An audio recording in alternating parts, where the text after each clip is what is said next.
Hello and welcome to SML The Breakdown. I am Primetime Triple Zero, joined by the smartest man in the world, KP. How's it going?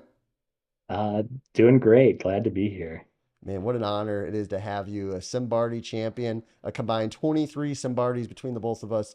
Uh, hey, to me, the breakdown is going to be a kind of a revised version of the show. My goal with this is to not belittle anybody. We're going to have examples of content from people who've made mistakes, but hopefully we can use it as a teaching experience for people and to learn from and grow as a league.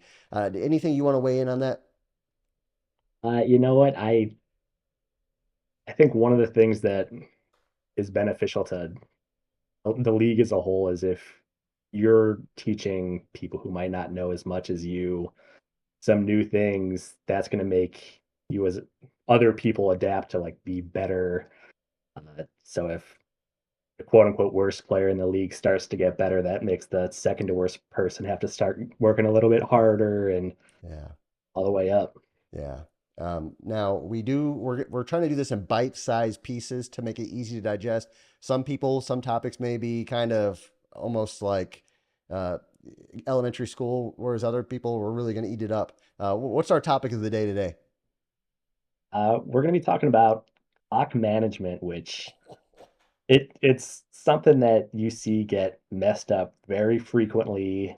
And I feel like it's one of those things that separates the good from the great players. The consistently high performing players, it's second nature to them. They don't have to think about it, whereas other people just it costs them games. Yeah, yeah. To me, when I look at clock management, when I play Madden, I look at the last 3 minutes of each half. You can easily milk that clock off and make it the last drive in either half. So 6 minutes of a 28-minute game is what I consider key time in a game, which is over 20% of a game is at key time. So it's so crucial that we get it right. Um, and I think it's a time in a game where you see people make those extra mistakes. You see it in real life. You've seen it with Anthony Richardson last week running upfield and not going out of bounds. I see it all the time in the SML where people juke to instead of going out of bounds to preserve clock, people not knowing when to score versus go down, people using timeouts improperly, and maybe people going for that aggressive score before half, getting intercepted and completely flipping the game on its head. Now, I think we have some tape and some examples of things we can learn from. KP, is there any game that you've seen that you would like to talk about? Let's talk about that AJ and Bomber game. Oh, tell us about it. What do you see out there? One of the things I saw, there was a timeout taken that I wasn't a huge fan of. Yeah, when I seen that timeout, and I think that timeout was, I'm trying to think. It was in the fourth quarter, and I think AJ, it was right before the 2 minute warning, and personally I felt he could have taken that timeout and saved it for later in the game. Um, Right. and maybe even then he would have had to use a challenge later in the game. It didn't come to that, but I don't know. How would you have navigated the clock? You know what? In those situations, if I'm on defense, sometimes I'll if depending on the opponent, like if I think that they're nervous, they're not going to be confident. Sometimes I like to let the clock be an added pressure for them, but Yeah, against Bomber, that's not something I'd really be thinking about. yeah. Now we also seen what I'm going to call Neil Gate in that game. AJ, and we're flashing on the screen right now. AJ takes a knee here. There's 25 seconds left. If you guys look at the clock, it's going down 20 seconds left. He decides to call another play. The clock then shoots down from 19 seconds left on the play clock. I want you guys to see this from 19 seconds left on the game clock all the way down to approximately 1 second. He doesn't realize it, misses a timeout, and he loses the game at the 2 yard line.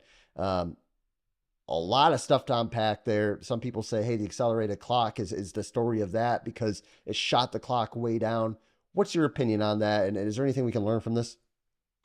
I now know not to call a play with that close to it being zero, but I feel like in that situation, it's usually safest to just be in the play call screen, let it tick down. Even if there are some people that will call the field goal or they'll call a play and sit out there and let it count down, but there's no reason to do that in my opinion. Yeah, I think Just let it let it tick and then call your timeout. Now, AJ's thinking, hey, Bomber's good at blocks. If I were AJ, and this is how I probably would have played it, he has two timeouts. If I wanted to really run another play instead of um, just kicking the field goal, I would have gone ahead and let that game clock tick down to about 8 seconds, call a timeout, run the ball, maybe it's touchdown, maybe not, take a timeout with like 2 or 3 seconds left instead of playing the Russian roulette with Madden, how it is post patch where they've fixed no right. huddle and where they fixed accelerated clock. But perfect world, take your time out 2 seconds, kick the field goal. The odds of a block are 1 in a million Yeah, with playing I'm percentages. willing to take the chance, especially on a non-ticking clock. Like I feel like if you're going to block a field goal, someone coming out, calling the field goal, and then just automatically hitting X like right away to start it, you Yeah. can kind of like mentally time how long that's going to take. Whereas if it's a not a running clock, you can just be like, okay, I'm gonna let 22 seconds of the play clock run off and do it at a random time. Yeah. Now, the other big game we watched and witnessed was Damon versus Dan, the father son game. What do you think about that one? That was just a masterclass in clock mismanagement. There were a lot of issues that I saw Damon make that he very easily could have won that game if he just even one of like five things if he did them differently. I think could have been the difference.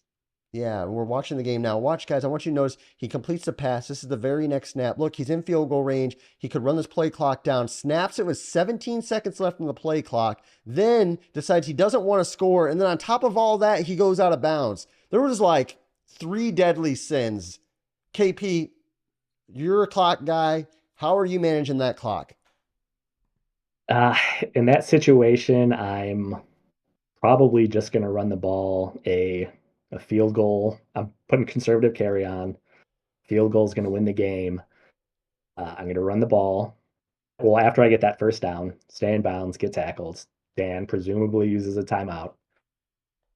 And I run on first down, he uses a timeout. Run on second down, use a timeout. And you have 40 seconds tick off.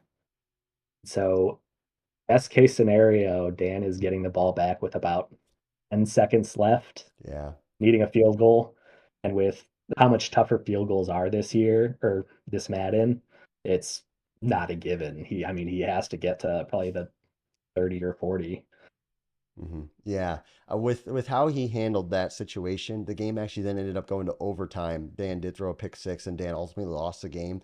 But if that clock was managed better, I think it doesn't go to overtime, and Damon wins the game without even a concern. So, a couple things to learn there is I don't think. First of all, would you have gone? You would have gone down there. Yeah, probably, yeah. Me too. I think Against Dan. against some other people, I wouldn't necessarily trust them to score. I'd trust my defense and be like, okay, I'm gonna take the seven, make sure that they have to get a touchdown. But someone like Dan, who he's very good at that 2 minute drill, especially if he's got timeouts, and I kill as much clock as I can. Yeah, I mean, based on some math, he probably would have had 15 seconds left if he ticks that clock down. So yeah, I mean, I agree. You just got guys. You got to remember, stay in bounds, turn the conservative carry on, run into the defender if you have to. If you have conservative carry, hold that R1 button, and hey, you're in control. Let that play clock go all the way down. Let that play clock go all. You're in control at that point of the game. So that's kind of those were the two kind of big ones that we seen for this episode. Did you anything else you noticed or you wanted to throw out there? I I would say just